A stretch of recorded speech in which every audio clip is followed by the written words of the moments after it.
हरे कृष्णा। आप सभी लोगों का स्वागत है आज की कक्षा में। तो हम पढ़ रहे हैं श्री भक्ति रसामृत सिंधु। सत्र का शुभारंभ हम पहले श्री मंगलाचरण के साथ आरंभ करेंगे। ओम अज्ञानतिमिरान्धस्य ज्ञानाञ्जनशलाकया चक्षुरुन्मिलितं येन तस्मै श्रीगुरुवे नमः। श्रीचैतन्यमनोभीष्टं स्थापितं येन भूतले स्वयं रूपः कदा मह्यं ददाति स्वपदान्तिकम्।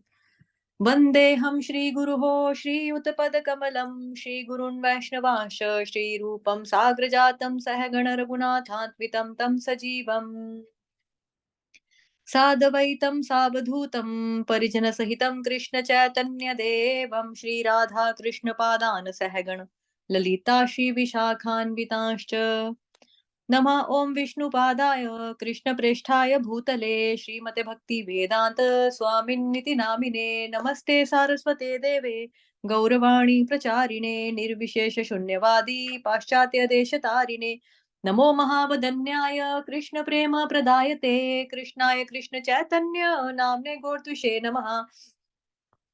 हे कृष्ण करुणा सिंधो दीन बंधो जगतपते गोपेश गोपिका कांत श्री राधा कांत नमोस्तुते तप्त कांचन गौरांगी राधे वृंदावनेश्वरी वृषभानुसुते देवी प्रणमामि हरिप्रिये वाञ्छाकल्पतरुभ्यश्च कृपा सिन्धुभयेव च पतितानां पावनेभ्यो वैष्णवेभ्यो नमो नमः। जय श्री कृष्ण चैतन्य प्रभु नित्यानंद श्री अद्वैत गदाधर श्रीवासादि गौर भक्त वृंद हरे कृष्ण कृष्ण कृष्ण हरे हरे हरे राम राम राम हरे हरे हरे कृष्ण कृष्ण कृष्ण हरे राम राम राम हरे हरे कृष्ण कृष्ण कृष्ण हरे राम राम राम हरे हरे। हरे कृष्णा। आप सभी भक्तजनों का स्वागत है आज के सत्र में। मेरे पीछे रिपीट करेंगे। आप सभी लोग अनम्यूट कर सकते हैं आई थिंक अपने आप को। देखो करके हो रहा है।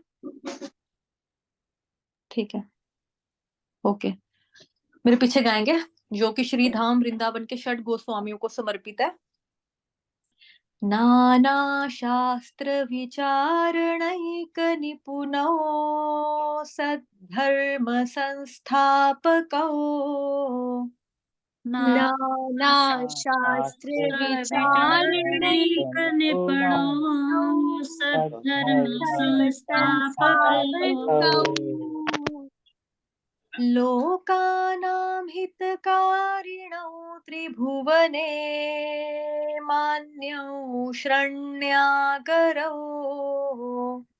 लोकानां त्रिभुवने शरण्यागरौ श्रीराधा कृष्ण पदारविन्द भजनानन्देन मत्तालिकौ श्रीराधा कृष्ण पदारविन्द भजनानन्देन मत्तालिकौ वन्दे रूपसनातकौ रघुयुगौ श्रीजीवगोपालकौ वन्दे रूपसनातकौ श्रीजीवगोपालकौ। विनीता माता जी, आप रीड करोगे या अगर कोई अन्य भक्त करना चाहता है तो हैंड रेस कर सकता है। जी माता जी। पढ़ लो आप पढ़ लो। मैं श्री सनातन श्री रूप श्री रघुनाथ भट्ट श्री रघुनाथ दास श्री गोपाल भट्ट तथा श्री लज्जित इन 6 गोस्वामियों को सादर प्रणाम करता हूँ। ये सभी सनातन धर्म की स्थापना करके जगत का रंजन करने के लिए शास्त्र विचार में निपुण है, इसलिए भी ये त्रिलोकी में मान्य है तथा सब प्रकार से शरण लेने योग्य है, क्योंकि गोपी भाव में निमग्न होकर श्री राधा कृष्ण की दिव्य सेवा में निरत है। हरे कृष्ण। दंडवत प्रणाम। हरे कृष्ण माता जी, धन्यवाद, दंडवत प्रणाम। सभी लोग म्यूट कर लेंगे अपने आप को। ये हमारा हो चुका है। आज हमारा ये चैप्टर जो है वो खत्म हो जाएगा। यहाँ से पढ़ना है। एक बार स्क्रीन भी देख लेते हैं पहले, कुछ बचा हुआ तो नहीं है।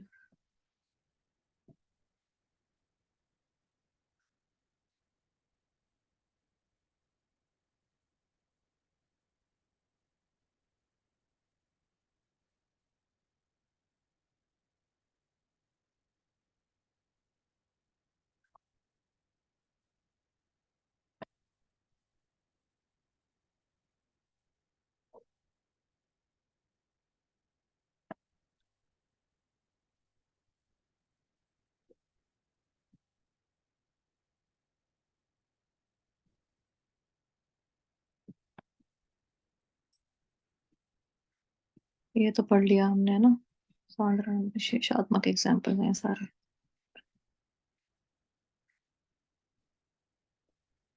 ये भी पढ़ लिया था, ये भी पढ़ लिया था।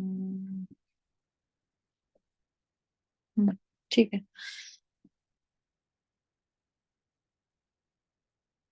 तो आज हम पढ़ेंगे श्री कृष्णाकर्षणी। ठीक है। पहला अध्याय जो है भक्ति रसामृत सिंधु का, शुद्ध भक्ति के लक्षण, जिसमें 6 लक्षण बताए हैं, उसमें से आज छठा लक्षण जो है वो हम पढ़ने जा रहे हैं, श्री कृष्णाकर्षणी। श्री रूप गोस्वामी का कथन है कि भक्ति श्री कृष्ण को आकर्षित करती है। श्री कृष्ण सर्वाकर्षक हैं, परंतु भक्ति श्री कृष्णाकर्षणी है। भक्ति के लक्षणों की चरम मूर्ति श्रीमती राधा रानी है।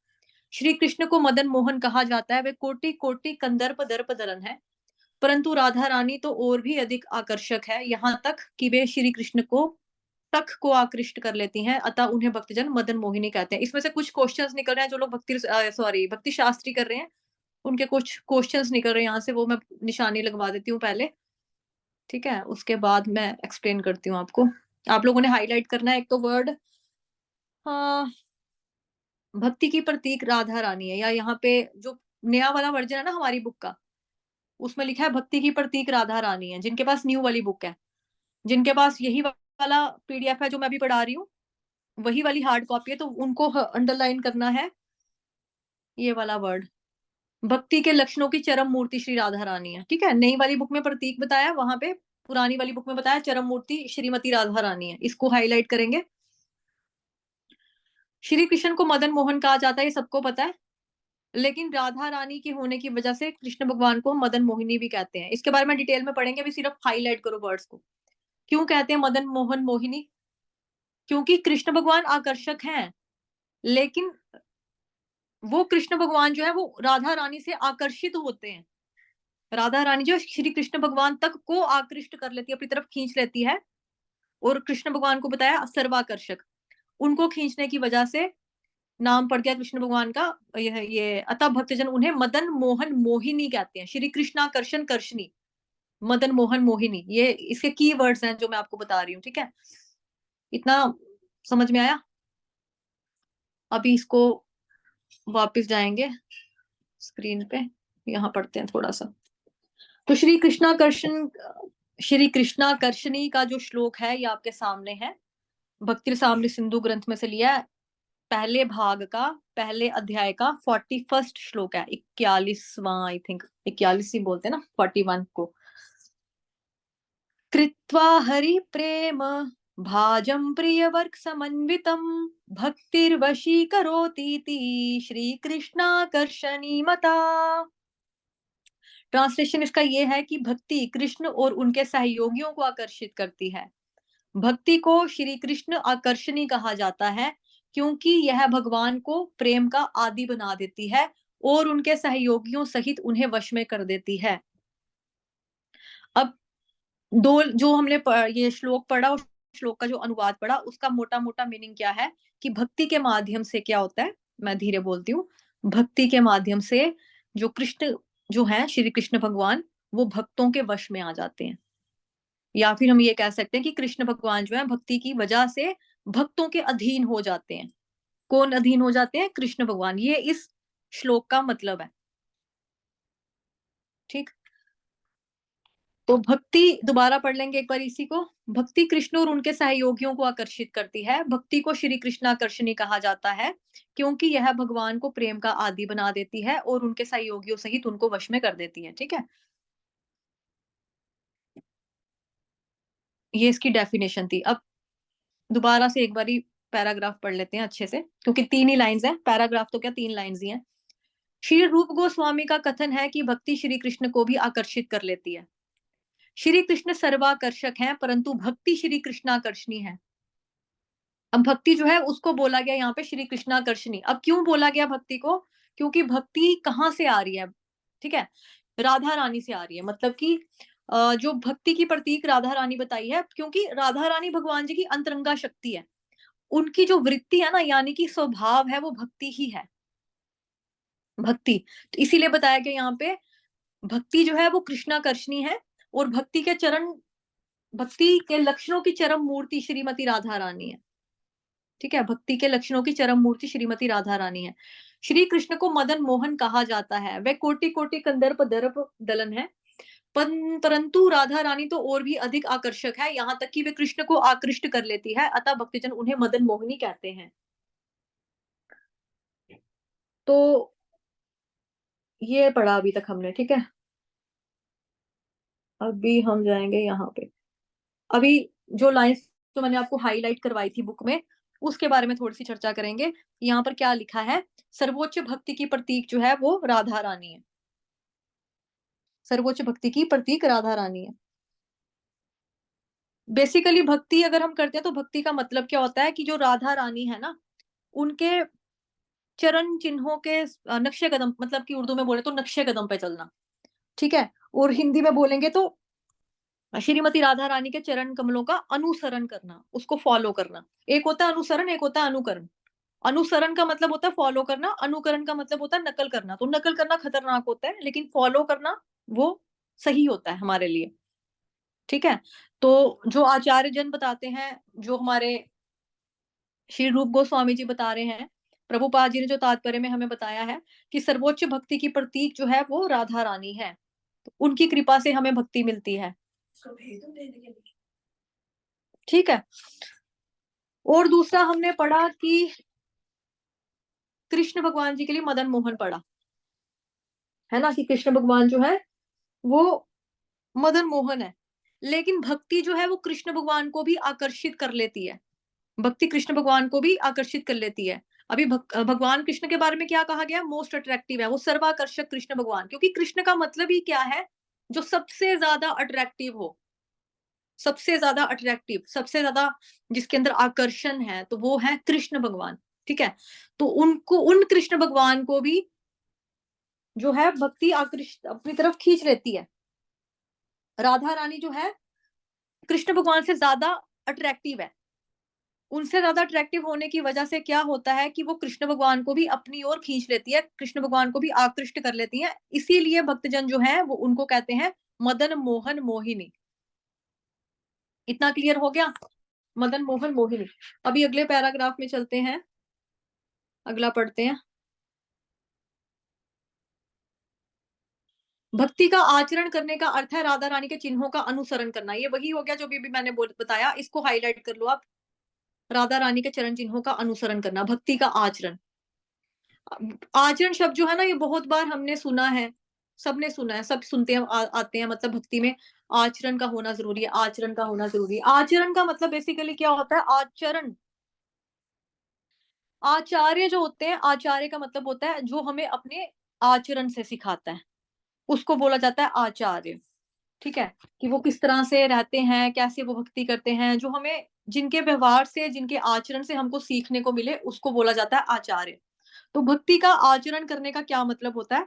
राधा रानी के चरण चिन्हों का अनुसरण करना। अब जो हमारे आचार्य हैं, वैष्णव आचार्य गण रहे हैं या हैं अभी भी, तो क्या करते हैं? राधा रानी के चरण चिन्हों का अनुसरण करते हुए आगे भक्ति में बढ़ते हैं, और हमें भी उसी तरह से स्टेप्स को फॉलो करने के लिए बताया जाता है। इसीलिए वृंदावन में भक्तजन राधा रानी का आश्रय लेते हैं, जिससे उनकी भक्ति सिद्ध हो जाए। कहने का भाव यह है कि भक्ति प्राकृत जगत की क्रिया नहीं है, वह तो प्रत्यक्ष रूप से राधा रानी के नियंत्रण में आती है। और श्रीमद् भगवत गीता में साक्षात प्रमाण है कि महात्मा पुरुष दैवी प्रकृति राधा रानी के आश्रित है, अतः साक्षात श्री कृष्ण की अंतरंगा शक्ति द्वारा संचालित होने के कारण भक्ति स्वयं श्री कृष्ण को भी अपने वश में कर लेती है। तो भक्ति का अर्थ क्या हुआ यहाँ पे? राधा रानी के चरण कमलों का अनुसरण करना, उनके नक्शे कदम पे चलना, उनके पद चिन्हों को फॉलो करना, उनके ऊपर चलना। ठीक है, ये आ गया जी आपके सामने। ये जो है ये भक्ति है, ये जो आप देख रहे हो ये भक्ति देवी है। ठीक है, और ये जो उन्होंने चरण पकड़े हुए हैं ये राधा रानी के चरण पकड़े हुए हैं। राधा रानी के पद चिन्हों पे चलना, राधा रानी के चरणों का बेसिकली क्या लेना है, आश्चर्य लेना है। हमें शरणागति लेनी है तो राधा रानी के चरणों की लेनी है। क्योंकि देखो, अगर कोई ये बोले कि हरे कृष्ण बोलते हैं हम, तो नाम तो कृष्ण भगवान का आ रहा है, तो कृष्ण का ही नाम है, हम कृष्ण की भक्ति करते हैं, कृष्ण की सेवा करते हैं। बट कृष्ण भगवान साफ कहते हैं कि डायरेक्ट मेरी तरफ कुछ छलांग नहीं लगा सकता। मुझे अगर फॉलो करना है, मेरे पास अगर आना है, मुझ तक पहुंचना है, तो गोपीर भरतु दासा दासा अनुदास, मतलब 1000 बार दासों के दासों के दासों के दासों के दासों के भी अनुयायी बनकर आओगे तो मुझे ज्यादा प्रसन्नता होगी, भगवान ये कहते हैं। और जो हमारे आचार्य हैं उनके बारे में क्या बताया जा रहा है कि जो आचरण से सिखाते हैं, दैट मीन्स कि उनका काम क्या है कि राधा रानी के चरण कमलों को फॉलो करना। यानी कि जो राधा रानी ने भक्ति देवी को बताया है कि कैसे कोई मेरे पास आएगा, तो भक्ति के माध्यम से ही हम कृष्ण के शरण में, राधा रानी के शरण में जा सकते हैं, सिर्फ भक्ति की वजह से। और राधा रानी के चरणों का आश्रय लेने का मतलब यही है कि उनके प्रति शरणागति भाव लाना। और हरे कृष्ण महामंत्र का मतलब क्या है, हरे का मतलब है श्रीमती राधा रानी। राधा रानी, पहले हम हरे का नाम लेते हैं, यानी पहले राधा रानी का नाम लेते हैं, उसके बाद हम कृष्ण का नाम लेते हैं। तो ये तो हमारे शास्त्रों में देखो शुरू से ही ये रहा है, श्री लक्ष्मी नारायण, श्री सीताराम, श्री राधा कृष्ण, है ना। तो पहले जो बताया जा रहा है वो शक्ति, यानी कि शक्ति कौन है, राधा रानी। शक्ति के बिना शक्तिमान कुछ नहीं कर सकता, अगर शक्ति है तो ही शक्तिमान है। ठीक, तो यहाँ पे यही चीज बताई गई है कि राधा रानी के चरणों का आश्रय लेना है। उसके बाद है, यहाँ तक हम नहीं पहुंचे ना अभी, उसके बाद हमें पढ़ना पड़ेगा, यहाँ से बुक से पढ़ना पड़ेगा थोड़ा सा, फिर देखते हैं।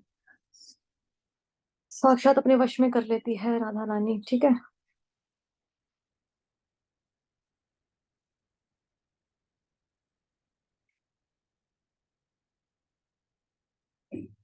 वह तो प्रत्यक्ष रूप से राधा रानी के नियंत्रण में आती है।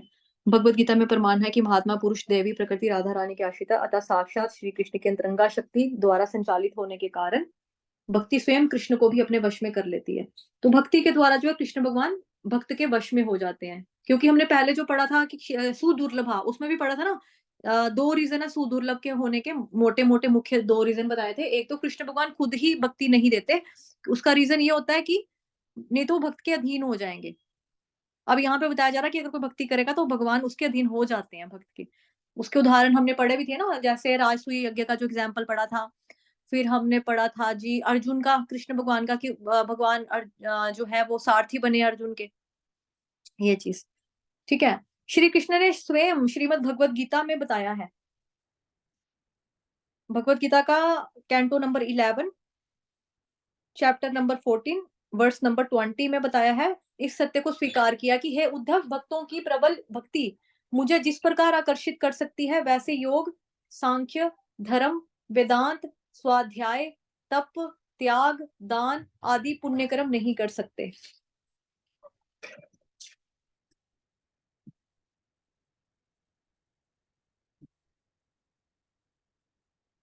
तो ये श्रीमद् भागवतम का जो हमें संदर्भ देकर समझा रहे हैं रूप गोस्वामी जी, और प्रभुपाद जी तात्पर्य में बता रहे हैं हमें कि ना साध्यति माम योगो ना सांख्यम धर्म उद्धव। ये कृष्ण भगवान किसको बता रहे हैं, उद्धव जी को उपदेश देते हुए बता रहे हैं। ना स्वाध्याय तपस त्यागो यथा भक्तिर ममोर्जिता। मेरे प्रिय उद्धव, मेरे भक्तों द्वारा मुझे भक्ति प्रदान की गई निशल्क भक्ति सेवा मुझे उनके नियंत्रण में लाती है। इस प्रकार मैं रहस्यवादी योग, सांख्य योग, एक मुझे इस प्रकार लाती है, क्या क्या है लिखा मैंने, मुझे सॉरी एक मिनट रुको। मेरे प्रिय उद्धव, मेरे भक्तों द्वारा मुझे प्रदान की गई निशल्क भक्ति सेवा मुझे उनके नियंत्रण में लाती है। रहस्यवादी योग, सांख्य दर्शन, पवित्र कार्य, वैदिक अध्ययन, तपस्या या त्याग में लगे लोगों द्वारा मैं नियंत्रित नहीं किया जा सकता।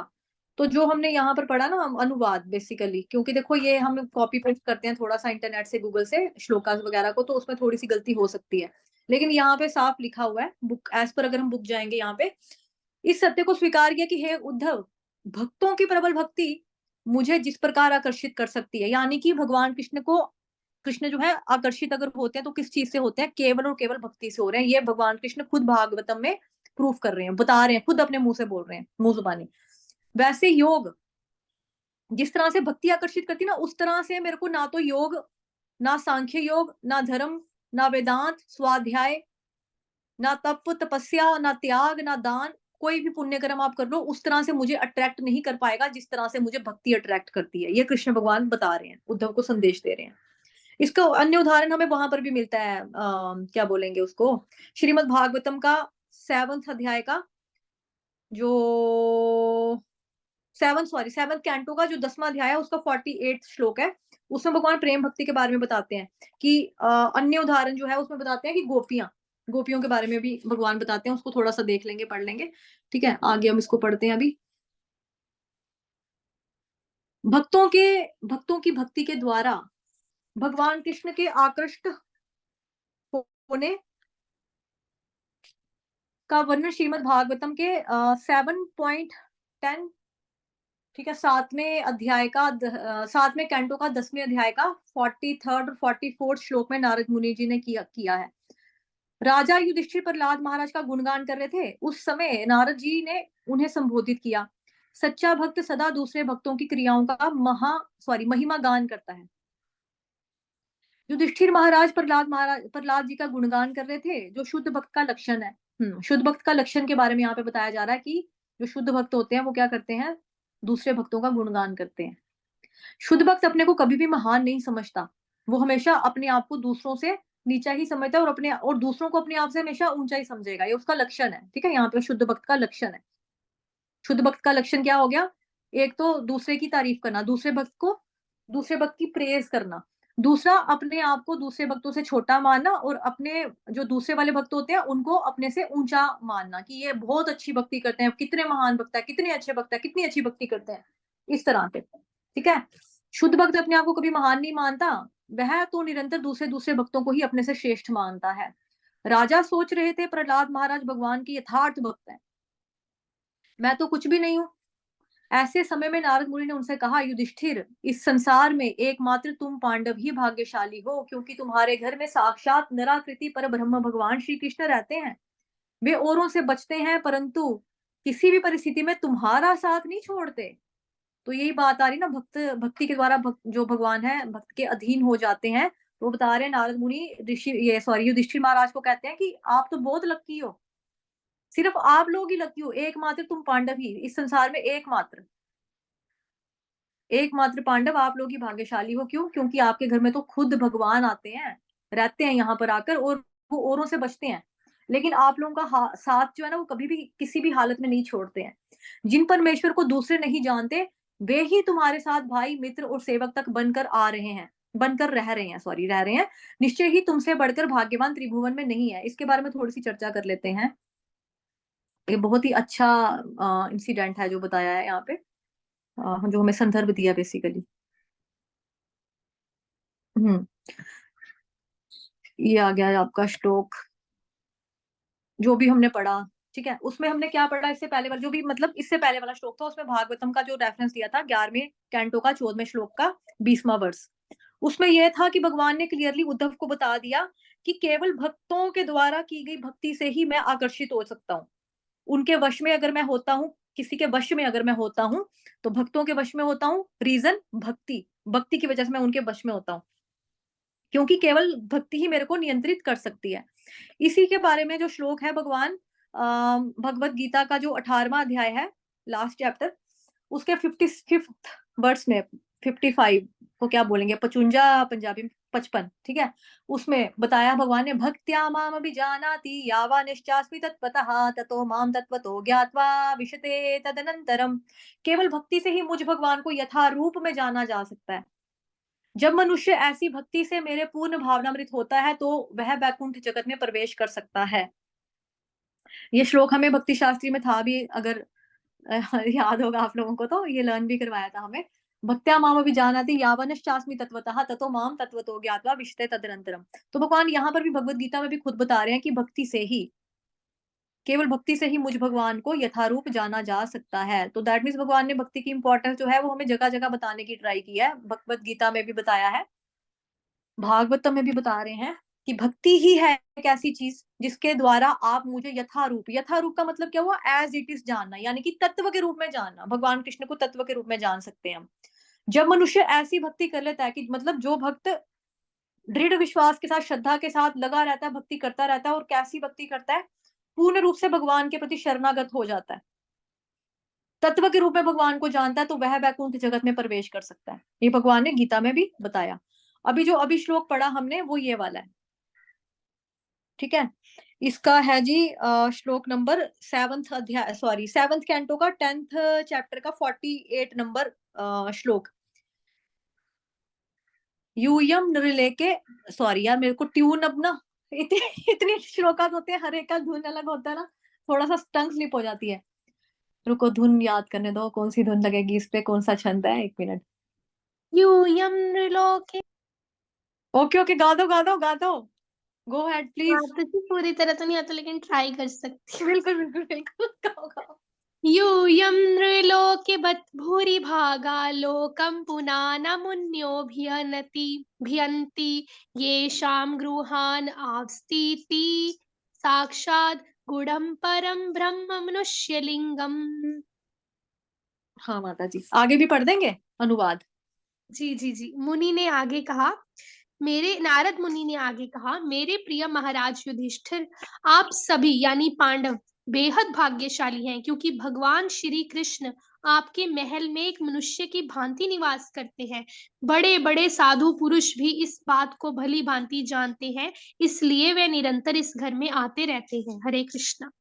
हरे कृष्ण माता जी। तो जैसा कि अभी हमने वहां पे पढ़ा ना बुक में, उसी का एग्जाम्पल यहाँ पे आता है, उदाहरण राजसूय यज्ञ क्या।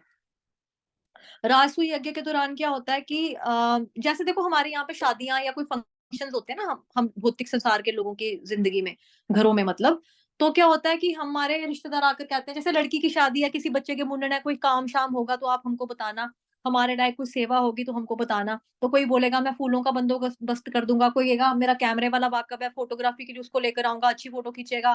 कोई कहता है कि हवन के लिए सामान सारा मैं लेकर आ जाऊंगा, हमारा वहां पे पत्ते लगे हैं, क्योंकि पेड़ों के पत्ते भी चाहिए होते हैं, लकड़ियां चाहिए होती हैं, हवन सामग्री इत्यादि सब चीजें चाहिए होती हैं। तो क्या होता है कि हम लोग अपने अपने हिसाब से ड्यूटीज को बांट देते हैं कि ये वाला ये कर लेगा, ये काम ये कर लेगा।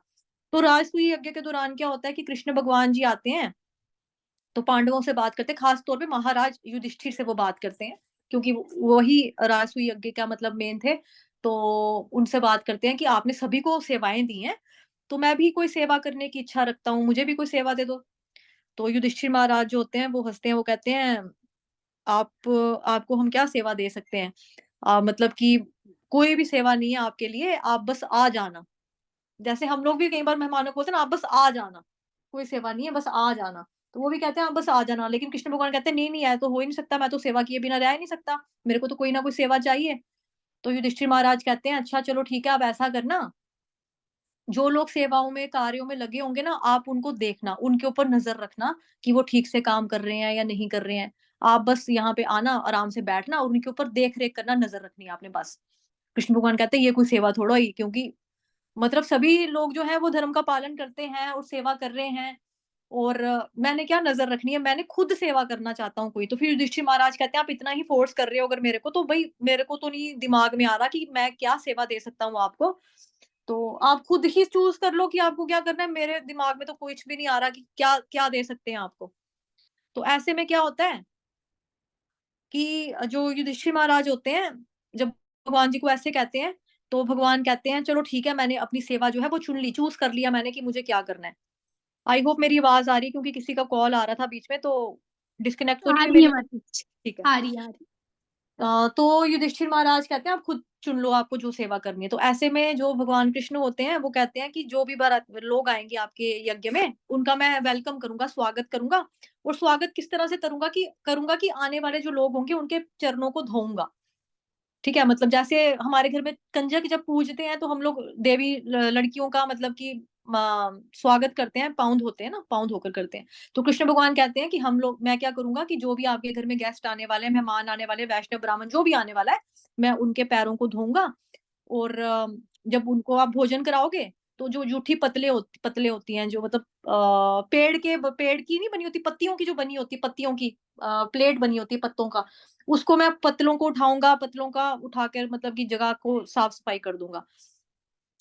तो ये चीज जो थी, कृष्ण भगवान ने ये सेवा ली बेसिकली उनसे, रासुई यज्ञ में सेवा की भगवान ने। और दूसरा ये है कि जो कृष्ण भगवान, इसी दौरान में क्या होता है कि जो कृष्ण भगवान होते हैं ना, उनके बारे में यहाँ पे क्या बताया है कि ऐसे समय में नारद मुनि ने क्या बोला, युधिष्ठिर, इस तरह इस संसार में केवल आप पांडव लोग ही भाग्यशाली हो, क्योंकि आपके घर में साक्षात नराकृति पर ब्रह्म भगवान कृष्ण रहते हैं। वे औरों से बचते हैं पर किसी भी परिस्थिति में तुम्हारा साथ नहीं छोड़ते हैं। अभी यहाँ पर क्या है कि एक इंसिडेंट ये बताया गया है, मतलब कि उसमें क्या होता है, इंसिडेंट सेम है, लेकिन ये बताया कि लोग ना, नारद मुनि कहते हैं कि आपको क्या लग रहा है युधिष्ठिर महाराज, कि यहाँ पर लोग जो है कृष्ण भगवान को देखने के लिए आ रहे हैं, कि कौन है कृष्ण भगवान। लोग यहाँ पे कृष्ण भगवान को देखने नहीं आ रहे हैं, लोग सिर्फ आपको देखने के लिए आ रहे हैं कि युधिष्ठिर महाराज कौन है, ऐसा कौन सा महान भक्त है कृष्ण का, कि जहां पर आके कृष्ण भगवान खुद साक्षात आकर सेवा कर रहे हैं। लोग तो युधिष्ठिर महाराज आपको देखने के लिए आ रहे हैं, ऐसा नारद मुनि जो उनको बताते हैं, मतलब युधिष्ठिर महाराज को। ठीक है, ये क्लियर हुआ। आगे चलते हैं जी। ओके। भगवत गीता में श्री कृष्ण द्वारा अपना विश्व रूप प्रकट करने पर अर्जुन बोला, हे कृष्ण, मैंने आपको अपना सखा मानकर, एक मिनट, हे कृष्ण, मैंने है ही नहीं है। अर्जुन बोला, हे कृष्ण, आपको अपना सखा मानकर मैंने हे कृष्ण, हे सखे, इस प्रकार पुकार कर आपका बहुत प्रकार से अपमान किया, परंतु आप तो इतने महान हैं, यह मैं नहीं जान सका। अस्तु, पांडवों को ऐसी दुर्लभ स्थिति प्राप्त थी। यद्यपि श्री कृष्ण स्वयं भगवान और देवादि देव हैं, फिर भी वे पांडवों की भक्ति होके यहाँ तक ही रखते हैं कि मैं आपको नहीं जान सका। ठीक है, यहाँ पे क्या बताया जा रहा है कि अर्जुन जो है, जब कृष्ण भगवान ने अपना विराट रूप बताया, भगवत गीता के 11वें अध्याय, जो हम लोगों के लिए 11वां अध्याय है, लेकिन भगवान के लिए वो अध्याय नहीं था। भगवान कंटिन्यूसली 40 मिनट्स में भगवान जी ने वो ऑलमोस्ट पूरी भगवत गीता कंप्लीट कर दी थी। हमें क्या बताया जा रहा है भगवत गीता में, जो श्री कृष्ण भगवान जी ने अपना विश्व रूप प्रकट करने पर अर्जुन ने क्या बोला, हे कृष्ण, मैंने तो आपको अपना सखा मानकर, हे कृष्ण, हे सखे, इस प्रकार आपके नाम आपको पुकारा और आपका बहुत तरह से अपमान किया। आप इतने महान है, मैं ये नहीं जान सका। तो बहुत ही इंपॉर्टेंट श्लोका है ये, इसको हम थोड़ा सा देखेंगे। उदाहरण है ये, श्रीमद् भगवत गीता से लिया है। उदाहरण नहीं है, सॉरी, रेफरेंस आएगा यहाँ पे, संदर्भ आएगा, नॉट उदाहरण। ठीक है, संदर्भ है ये, रेफरेंस नहीं, रेफरेंस है। ठीक है,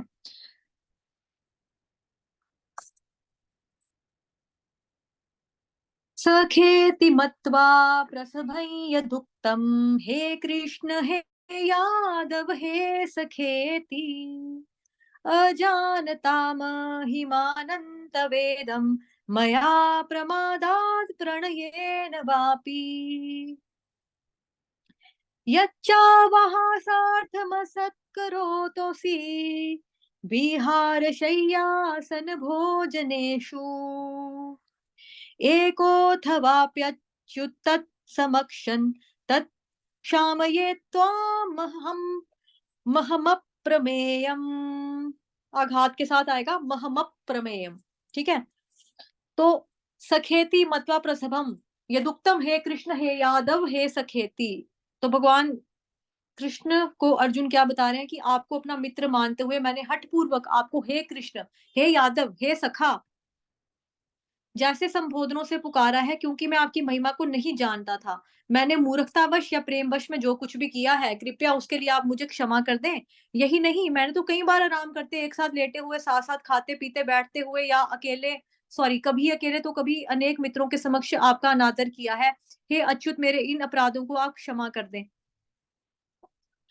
तो थोड़े दिन पहले एक प्रभु जी ने क्वेश्चन पूछा था, शायद प्रविंदर प्रभु जी थे, उन्होंने कहा था कि जब अर्जुन भगवान जी का विराट रूप देखते हैं तो आगे पीछे घूम घूम के माफी मांगते हैं।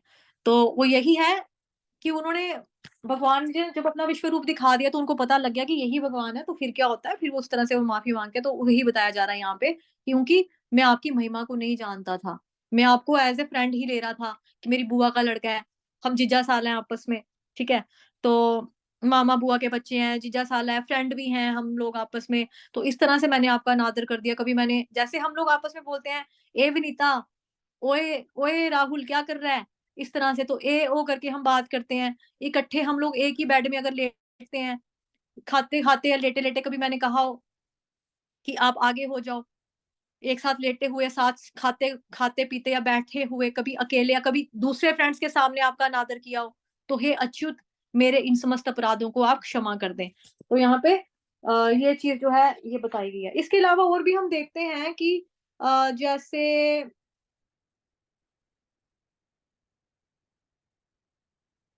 ये क्या है, एक मिनट रुको, मैंने मानते हुए क्या बता रहे हैं, कुछ उदाहरण लिखे होंगे मैंने, ओके ओके ओके ठीक है। हम्म।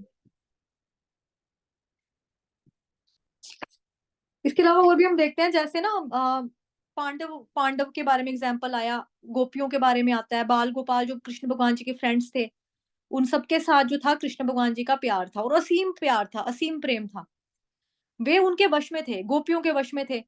और गोपियां जो थी, मतलब कि गोपियों के साथ तो उनका था ही, गोपियों के जो घर का बटर होता था, मक्खन, है ना, माखन, उसके प्रति भी कृष्ण भगवान आकर्षित होते थे। कृष्ण भगवान को गोपियां बोलती थी, जैसे जैसे हमारे घर में, जैसे मानो कि हम होते हैं ना, जैसे छोटे बच्चे आते हैं तो हम उसको बोलते हैं चॉकलेट खाना, वो बोलेगा हाँ खाना, तो हम कहेंगे पहले पोएम सुना, तो पहले वन टू सुना दो, पहले एबीसी सुना दो, पहले फ्रूट्स के नाम बता दो।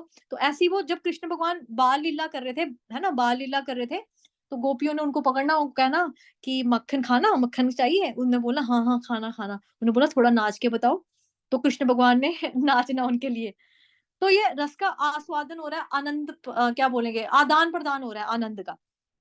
उनको पूछना लस्सी पीनी, कृष्ण भगवान ने बचपन में बोला हाँ हाँ पीनी पीनी, मतलब जैसे गर्दन हिलाते ना, सिर हिलाकर कहना हाँ हाँ खाना खाना पीना पीना, तो उन्होंने बोला अच्छा मक्खन खाना, लस्सी पीनी, तो ठीक है, अब आप नाच के दिखाओ, थोड़ा सा नाचो, फिर हम आपको दे देंगे। तो भगवान नाचते थे उनके लिए, लेकिन ये भगवान कोई खाने की भूख की वजह से नहीं नाचते थे कि मतलब मेरे को मक्खन दे देंगे, या मेरे को मिश्री मिलेगी, या मेरे को लस्सी पीने को मिलेगी, ऐसे नहीं नाचते थे। वो प्रेम की वजह से नाचते थे, प्यार की वजह से, कि गोपियां मुझसे इतना प्यार करती हैं। तो प्रेम के कारण, भक्ति के कारण ही कृष्ण भगवान जो थे वो उनके आगे नाचते थे। तो प्रेम भक्ति है, ये बेसिकली यही प्रेमा भक्ति, इसी को बोला गया है। तो यहाँ पर है जी, आगे पढ़ते हैं। यद्यपि श्री कृष्ण भगवान स्वयं भगवान और देवादि देव हैं, फिर भी वे पांडवों की भक्ति, सख्य और प्रेम के वशीभूत होकर उनके साथ रहे। हाँ, ये पढ़ लिया था ना, अभी बताया भी। यह भक्ति योग की गाढ़ महिमा को सिद्ध करता है, वह भगवान को वश में कर लेती है। भगवान महान है, पर भक्त की महिमा उनसे भी बढ़कर है, क्योंकि वह कृष्ण को भी आकर्षित कर लेती है। जो लोग भक्ति योग में नहीं है, वह यह कभी नहीं समझ सकते कि भगवत सेवा कितनी अतुल महिमा गरिमा है। ये शायद मेरा चैप्टर जो है फर्स्ट आज खत्म हो गया यहाँ पे, लेकिन वहां पे मैंने कुछ चीजें लिखी हैं, तो थोड़ा सा उसको पढ़ लेंगे, अगर मैंने कुछ वहां कुछ रेफरेंसेस दिए हैं ना, क्योंकि पीपीटी बनाई हुई थोड़ा देखते हैं। तो यहाँ पे भागवतम का एक और बताया है, जिसमें कृष्ण भगवान खुद बता रहे हैं अपनी जुबानी। श्री भगवान उवाच अहम भक्त पराधीनो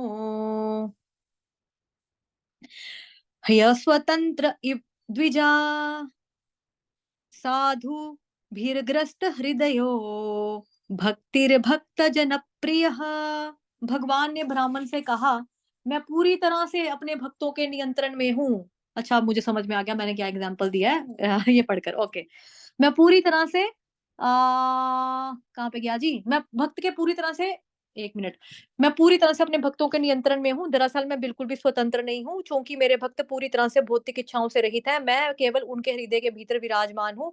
मेरे भक्त की तो बात ही क्या, जो भक्त के भक्त हैं वो भी मुझे अत्यंत प्रिय हैं। तो ये जो उदाहरण लिया वो श्रीमद् भागवतम का है, 9th कैंटो का 4थे अध्याय का 63rd श्लोक का नंबर है। 63rd को क्या बोलेंगे, त्रेन त्रेन 60 काठ बाट जो भी बोलेंगे, 63 नंबर है यहाँ पे, ठीक है, उसको देख लेना आप लोग।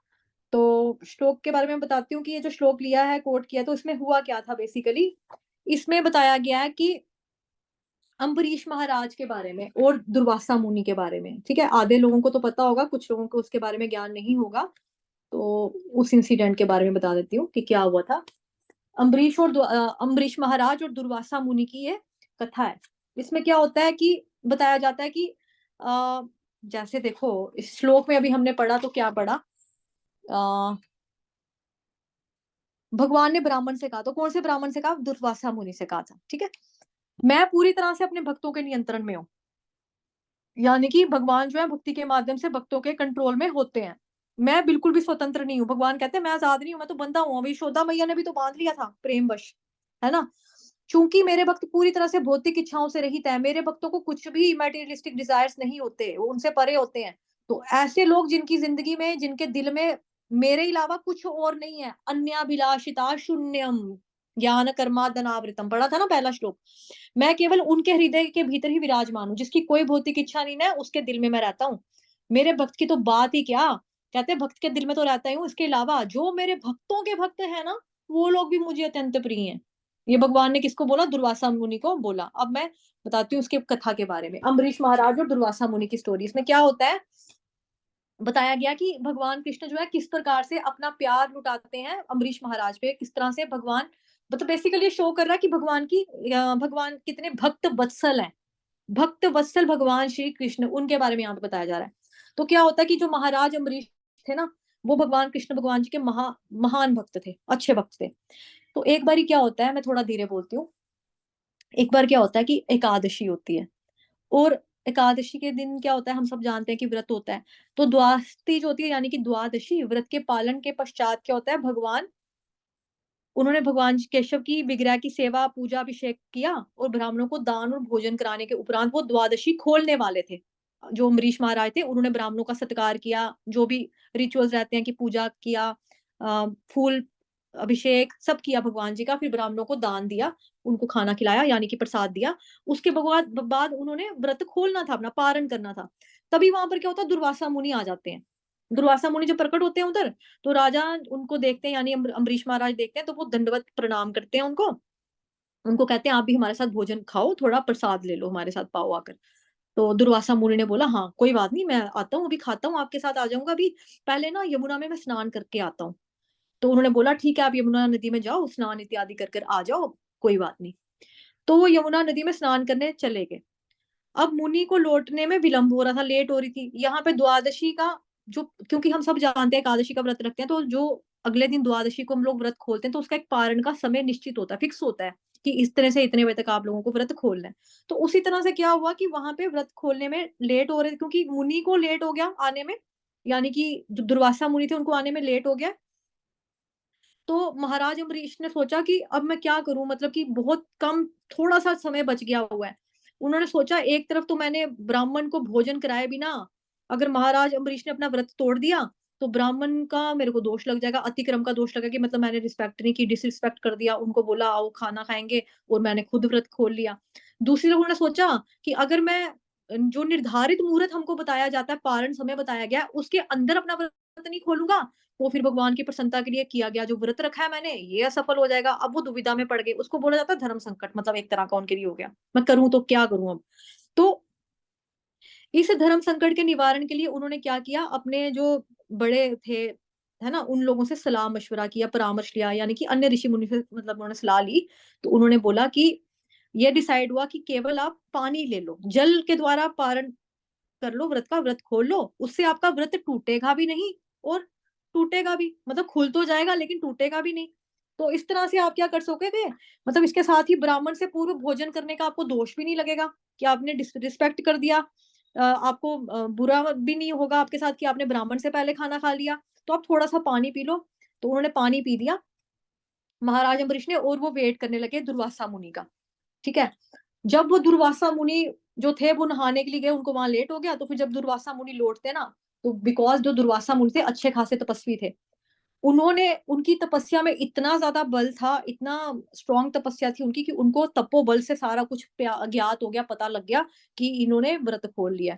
और इतने ज्यादा गुस्सा चढ़ गया उनको, इतना गुस्सा आ गया, उनकी बॉडी पूरी तरह से कांपने लगी गुस्से से, उनकी जो आईब्रोज थी वो फड़कने लगी, आंखें लाल लाल होगी, पूरा मतलब भयंकर वाला गुस्सा उनको आ गया। उन्होंने सोचा मैं इसको कर्स करूंगा अभी, मतलब महाराज अम्बरीश को प्रताड़ित करूंगा। उन्होंने क्या किया, अपनी जो जटा थी, अपने जो सिर था उसका, उसके मतलब उनके सिर में से उन्होंने अपने एक बाल उखाड़ा। बाल उखाड़ कर एक राक्षसनी पैदा की, उसका नाम था कालाग्नि सदृश एक राक्षसी, उसका नाम मतलब कि कृत्या नामक राक्षसनी थी, उसको प्रकट कर दिया।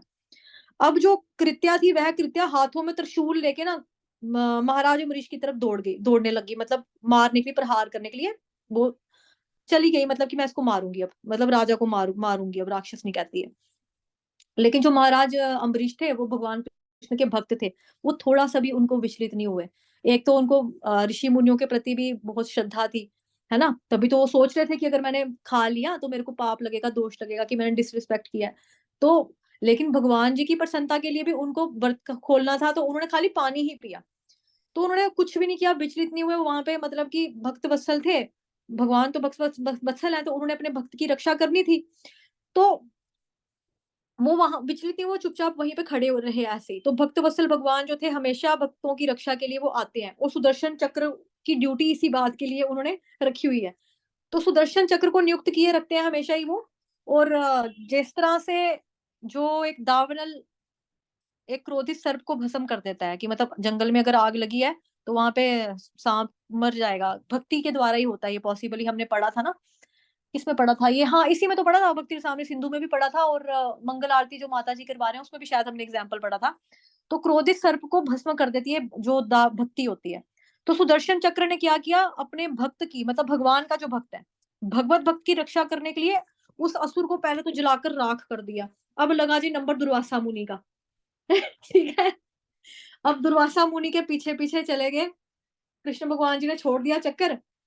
तो महाराज अम्बरीश की रक्षा करने के लिए अपने चक्र को तैयार करके रखा होता कृष्ण भगवान ने। तो भक्त की सुरक्षा भक्ति आरंभ करने के दिन से ही प्रदान कर दी जाती है, कि जिस दिन हम भगवान की शरण में आ जाते हैं ना, उसी दिन हमारी रक्षा का जो जिम्मा है, ठेका है, वो भगवान कृष्ण अपने हाथों में ले लेते हैं।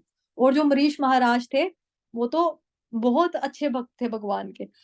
तो ये बताया कि यदि कोई भक्ति आरंभ करता है तो तुरंत ही भगवान उसकी रक्षा करने लग जाते हैं। तो भगवान इतने ज्यादा दयालु हैं, और वो अपने भक्त को सुरक्षा प्रदान करते हैं।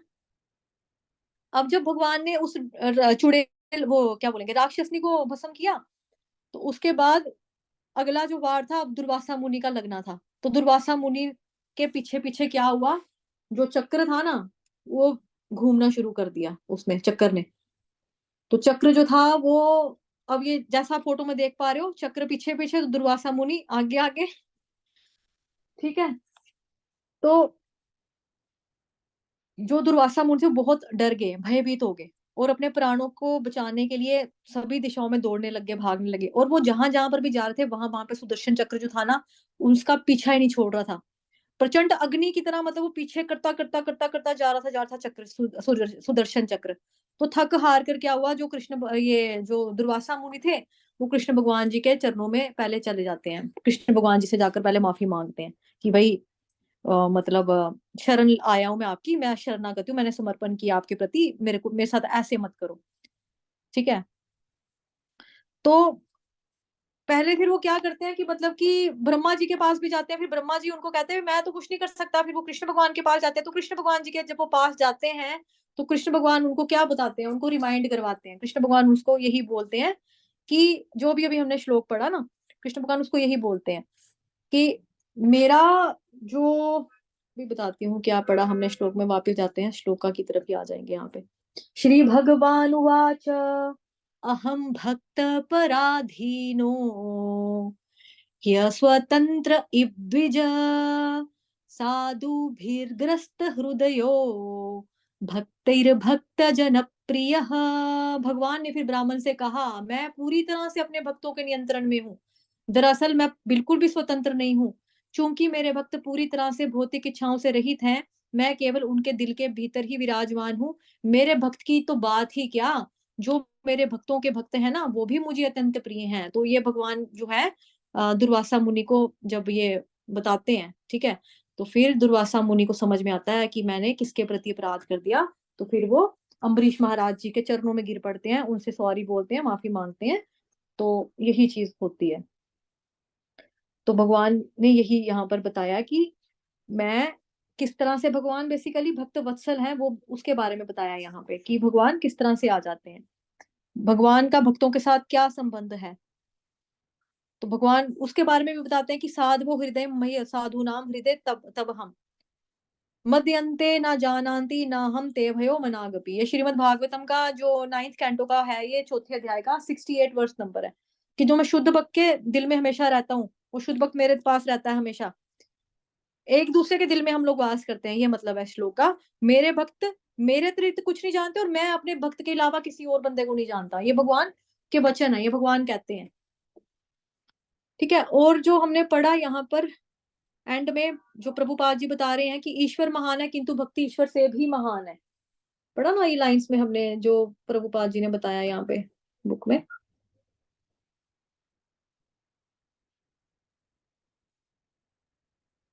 ये रहा, ये रहा, भगवान महान है। ठीक है, लेकिन वो उनसे भी महान है, उसी के बारे में यहाँ पे है। मैंने क्योंकि नई बुक के हिसाब से पीपीटी बनाई है थोड़ी, तो थोड़ा सा, बट बात वही है, मतलब वही है। ईश्वर महान है किंतु भक्ति ईश्वर से भी महान है, क्योंकि यह उन्हें आकृष्ट करती है।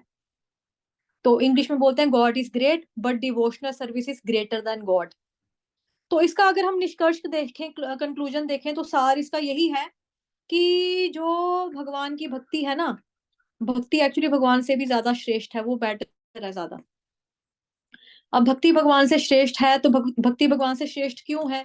भक्ति भगवान से श्रेष्ठ इसलिए है क्योंकि ये भगवान तक पहुंचने का रास्ता है।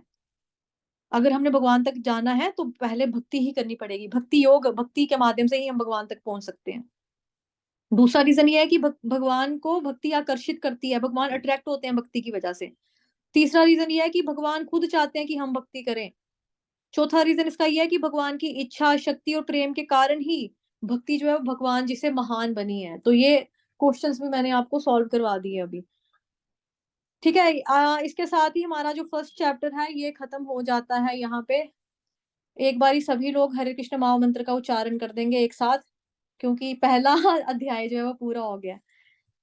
हरे कृष्ण, अनम्यूट करो प्लीज। हरे कृष्णा कृष्ण कृष्ण हरे हरे हरे हरे हरे राम राम हरे राम राम राम राम हरे राम हरे हरे हरे हरे कृष्ण कृष्णा हरे कृष्ण कृष्ण कृष्ण हरे हरे हरे हरे राम हरे राम हरे राम राम राम राम हरे कृष्ण कृष्णा हरे कृष्णा कृष्ण कृष्ण कृष्ण हरे हरे हरे हरे राम राम राम हरे हरे हरे हरे